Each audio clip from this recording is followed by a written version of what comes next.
11장 내 문을 열어라 레바논아. 그래서 불이 내 백향목을 삼키게 하여라. 통곡하여라 너 잣나무야. 강한 나무들이 파괴되어 백향목이 넘어졌기 때문이다. 통곡하여라 바산의 상수리 나무들아. 무성한 숲이 내려앉았기 때문이다. 통곡하는 목자들의 소리로구나. 이는 그들의 영화가 파괴되었기 때문이다. 포효하는 사자의 소리로구나. 이는 요르단의 자랑이 무너졌기 때문이다. 여호와 하나님께서 스가랴에게 이렇게 말씀하신다. 도살될 운명에 처한 양떼를 먹여라. 양떼의 소유자들은 그들을 도살하고도 죄책감을 느끼지 못하고 양떼를 파는 자들은 내가 부자가 되었으니 여호와를 찬양하라고 말한다. 그리고 목자들은 양떼를 가엾게 여기지도 아니한다. 이는 내가 이 땅의 주민을 불쌍히 여기지 아니할 것이기 때문이다. 여호와의 말씀이시다. 그러나 나는 모든 사람을 각자 그들의 이웃의 손에 그리고 그들의 왕의 손에 넘겨줄 것이다. 그들은 땅을 공격할 것이다. 나는 그들을 그들의 손에서 구원하지 아니할 것이다. 그래서 나는 도살될 양떼 가련한 양을 먹였다. 나는 나를 위해 두 막대기를 가져와서 하나는 은총이라 부르고 다른 하나는 연합이라고 불렀다. 그리고 나는 양떼를 먹였다. 나는 한 달 사이에 새 목자를 그만두게 했다. 내 영혼이 그들을 싫어했고 그들의 마음도 나를 미워했다. 그리고 내가 말했다. 내가 너희를 먹이지 아니할 것이다. 죽는 것은 죽게 내버려 두고 멸망하는 것은 멸망하게 내버려 두어라. 남은 자들은 서로의 살을 먹게 내버려 두어라. 그리고 나는 내 막대기 곧 은총의 막대기를 잡고 그것을 둘러 부러뜨렸다. 이것은 내가 모든 백성과 세운 언약을 파기하기 위한 것이었다. 그래서 그 언약은 그날에 파기되었다. 이리하여 나를 쳐다보고 있던 가련한 양떼는 이것이 여호와의 말씀인 것을 알았다. 그래서 내가 그들에게 말했다. 너희가 좋으면 내 삭슬 달라. 그렇지 않으면 그만두어라. 그래서 그들이 은 30세겔을 달아 내 삭스로 내놓았다. 그리고 여호와께서 내게 이렇게 말씀하셨다. 그것을 토기장이에게 던져라. 이것은 그들이 내게 정해준 기한 값이다. 그래서 나는 은 30세겔을 취하여 그것을 여호와의 집에서 토기장이에게 던졌다. 그리고 나는 다른 내 막대기 곧 연합을 부러뜨렸다. 이것은 내가 유다와 이스라엘 간의 형제의 관계를 끊기 위함이었다. 그리고 여호와께서 내게 이렇게 말씀하셨다. 너를 위해 어리석은 목자의 연장을 잡아라. 이는 진실로 내가 이 땅에 한 목자를 일으킬 것이기 때문이다. 그는 없어진 자를 돌보지 아니할 것이고 흩어진 자를 찾지 아니하며 상한 자를 고치지 아니하고 건강한 자를 먹이지 아니할 것이다. 그러나 그는 살찐 자의 고기를 먹을 것이고 그들의 발굽을 찢을 것이다. 화가 있어라. 양떼를 떠나는 쓸모없는 목자에게 칼이 그의 팔과 그의 오른쪽 눈을 칠 것이다. 그의 팔이 완전히 마를 것이고 그의 오른쪽 눈이 온전히 보이지 않게 될 것이다. 12장 이스라엘에 대한 여호와의 말씀이시다. 하늘을 펼치시고 땅의 기초를 놓으시며 사람 안에 사람의 영을 만드신 여호와께서 이렇게 말씀하신다. 보아라. 주위의 모든 민족들이 유다와 예루살렘을 포위했을 때 내가 예루살렘을 그들 민족들에게 술 취하게 하는 잔이 되게 할 것이다. 그날에 내가 예루살렘을 모든 민족에게 무거운 돌이 되게 할 것이다. 이 땅의 모든 민족이 이스라엘에 반대하여 모일지라도 그 돌을 들어 옮기는 자는 상할 것이다. 여호와께서 말씀하신다. 그날에 내가 모든 말을 쳐서 놀라게 할 것이고 말을 탄 사람을 쳐서 미치게 할 것이다. 내가 유다 족속은 돌보고 모든 민족의 말들을 쳐서 눈이 멀게 할 것이다. 그리고 유다의 총독들은 그들의 마음으로 이렇게 말할 것이다. 예루살렘의 주민들이 그들의 하나님 만군의 여호와 안에서 내 힘이 되었다. 그날에 내가 유다의 지도자들을 나무 더미 안에 있는 난로같이 곡식단 사이에 횃불같이 만들 것이다. 그들은 좌우에서 그들을 애워싼 모든 민족들을 삼킬 것이다. 그러나 예루살렘에는 그 본래의 자리 곧 예루살렘에 사람이 살게 될 것이다. 여호와께서 먼저 유다의 장막을 구원할 것이다. 그리하여 다윗 집안의 영화와 예루살렘 주민의 영화가 유다의 영화보다 크지 않게 할 것이다. 그날에 여호와께서 예루살렘의 주민을 보호하실 것이다. 그날에 그들 가운데 약한 자는 다윗같이 될 것이고 다윗의 집은 하나님처럼 그들 앞에 있는 여호와의 천사처럼 될 것이다. 그날에 내가 예루살렘을 치기 위해 온 모든 나라를 파멸시키기 시작할 것이다. 그리고 나는 다윗의 집과 예루살렘의 주민들 위해 은총의 영과 강구의 영을 퍼부을 것이다. 그러면 그들은 그들이 찌른 나를 쳐다볼 것이다. 그렇다. 그들은 사람이 그들의 죽은 독자를 위해 애통하는 것 같이 그분을 위해 애통할 것이고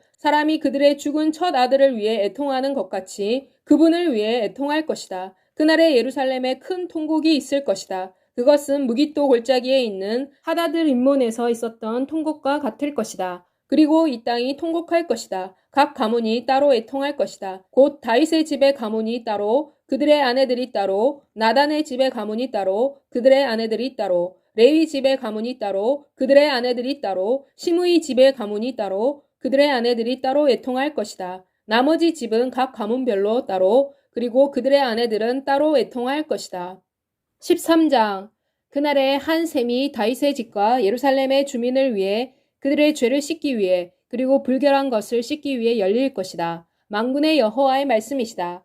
그날에 내가 우상들의 이름을 이 땅에서 끊을 것이다. 그들은 더 이상 기억되지 아니할 것이다. 나는 또한 선지자들과 더러운 영이 이 땅에서 떠나도록 할 것이다. 그리고 누구든지 아직도 예언을 하면 그를 낳은 부모가 그에게 내가 여호와의 이름으로 거짓을 말했기 때문에 너는 살지 못할 것이다 라고 말할 것이다. 그리고 그가 예언을 하면 그를 낳은 부모는 그를 찌를 것이다. 그리고 그날에 모든 선지자는 그들이 예언을 할 때 그의 환상으로 말미암아 수치를 당할 것이다. 그들은 속이기 위해 털옷을 입지 아니할 것이다. 그러나 그들은 나는 선지자가 아니다. 나는 농부이다. 이는 내가 젊었을 때부터 사람들이 내게 가축을 돌보는 것을 가르쳤기 때문이다 라고 말할 것이다. 그리고 사람들이 그에게 이렇게 물을 것이다. 내 두 팔 사이에 있는 상처는 무엇 때문이냐? 그러면 그가 그것은 내가 내 친구들의 집에서 입은 상처이다 라고 대답할 것이다. 깨어나라, 내 칼이여. 내 목자를 향해 내 가까이에 있는 그 사람을 향해 깨어나라. 만군의 여호와의 말씀이시다. 목자를 쳐라. 그러면 양들이 흩어질 것이다. 그리고 나는 작은 자들 위로 내 손을 돌릴 것이다. 여호와의 말씀이시다. 이 온 땅에서 3분의 2는 끊어져 죽을 것이고 3분의 1은 그 땅에 남을 것이다. 나는 그 3분의 1을 불에 넣어 은이 재련되는 것 같이 그들을 재련할 것이고 금이 시험되는 것 같이 그들을 시험할 것이다. 그들이 내 이름을 부를 것이고 내가 그들에게 대답할 것이다. 이것은 내 백성이다 라고 내가 말할 것이다. 그들은 각자 여호와는 내 하나님이시다 라고 말할 것이다. 14장. 보아라, 여호와의 날이 오고 있다. 내게서 빼앗아간 전리품이 내 가운데서 분배될 것이다. 이는 내가 예루살렘과 싸우기 위해 모든 민족들을 모을 것이기 때문이다. 성읍은 함락되고 가옥은 약탈당하며 여인은 욕을 당할 것이다. 성읍의 절반이 사로잡혀 갈 것이다. 그러나 백성 중 남은 자는 성읍에서 끊어지지 아니할 것이다. 그 후에 여호와께서 나아가서 마치 그분께서 전쟁의 날에 싸우신 것 같이 그 이방 나라들에 대항하여 싸우실 것이다. 그날에 여호와의 발이 동쪽에서 예루살렘을 바라보는 올리브산 위에 서실 것이다. 올리브산은 동에서 서로 둘로 갈라져 큰 골짜기를 만들 것이다. 그리하여 그 산의 반은 북을 향해 움직이고 산의 다른 반은 남을 향해 움직일 것이다. 그리고 너희는 내 산 골짜기를 통해 도망칠 것이다. 이는 산의 골짜기가 아셀에 이를 것이기 때문이다. 너희는 유다 왕 우시야 때에 너희가 지진을 피해 도망한 것 같이 도망갈 것이다. 그리고 내 하나님 여호와께서 오실 것이고 모든 성인들이 그분과 함께 올 것이다. 그리고 그날에는 빛이 없을 것이다. 빛이 사라질 것이다. 여호와께서 아시는 한 날이 있을 것이니 낮도 아니요 밤도 아니요 저녁 때에 빛이 있을 것이다. 그날에 생수가 예루살렘에서 흘러나올 것이다. 그 절반은 동쪽 바다로 다른 절반은 서쪽 바다로 흘러 들어갈 것이다. 여름에도 겨울에도 흐를 것이다. 그리고 여호와께서 온 땅의 왕이 되실 것이다. 그날에 여호와는 한 분이시고 그분의 이름도 하나이실 것이다. 온 땅이 게바에서 예루살렘 남쪽에 있는 림몬까지 평원으로 바뀔 것이다. 예루살렘은 제자리에서 높아져서 베냐민 문에서 첫째 문과 모퉁이 문이 있는 장소까지 그리고 하나넬 망대에서 왕의 포도 짜는 틀이 있는 곳까지 사람들이 살 것이다. 백성이 그 안에 살 것이고 더 이상 파멸이 없을 것이다. 예루살렘에서는 사람들이 안전하게 살 것이다. 그리고 여호와께서 이러한 재앙으로 예루살렘에 대항하여 싸운 모든 민족을 치실 것이다. 곧 그들의 살은 그들이 서 있는 동안에 썩을 것이고 그들의 눈은 그들의 눈구멍 안에서 썩을 것이며 그들의 혀는 그들의 입 안에서 썩을 것이다. 그날에 여호와께서 그들 가운데 큰 공포를 내리실 것이다. 각자 서로의 손을 잡고 서로에게 손을 들어 올릴 것이다. 유다도 예루살렘에서 싸울 것이다. 주변 모든 나라의 재물이 함께 모여질 것이다. 곧 많은 양의 금과 은과 의복이 모일 것이다. 말과 노새와 낙타와 나귀와 그리고 이들 진영에 있는 모든 가축에게도 이 재앙과 같은 재앙이 내릴 것이다. 예루살렘을 치기 위해 왔던 모든 이방 나라들 중 남은 자들은 해마다 만군의 여호와이신 왕을 경배하기 위해 올라올 것이고 초막절을 지킬 것이다. 세상의 어떤 족속이라도 만군의 여호와이신 왕을 경배하기 위해 올라오지 않는 족속에게는 그들 위에 비가 내리지 아니할 것이다. 만일 이집트 족속이 올라와서 들어오지 아니하면 그들에게는 비가 없을 것이다. 그들은 여호와께서 초막절을 지키기 위해 올라오지 않는 나라들을 치신 것과 같은 재앙을 받을 것이다. 이것은 이집트에 대한 징벌이고 또한 초막절을 지키기 위해 올라오지 않는 모든 나라들에 대한 징벌이다. 그날에 여호와께 거룩이라는 말이 말들의 방울들에 새겨질 것이다. 여호와의 전에 있는 모든 솥이 제단 앞에 있는 그릇과 같을 것이다. 예루살렘과 유다에 있는 모든 솥이 만군의 여호와의 성물이 될 것이다. 제사를 드리기 위해 오는 사람은 솥을 가지고 와서 솥에서 고기를 삶을 것이다. 그날에 만군의 여호와의 전에는 더 이상 가나안 사람이 한 사람도 없을 것이다.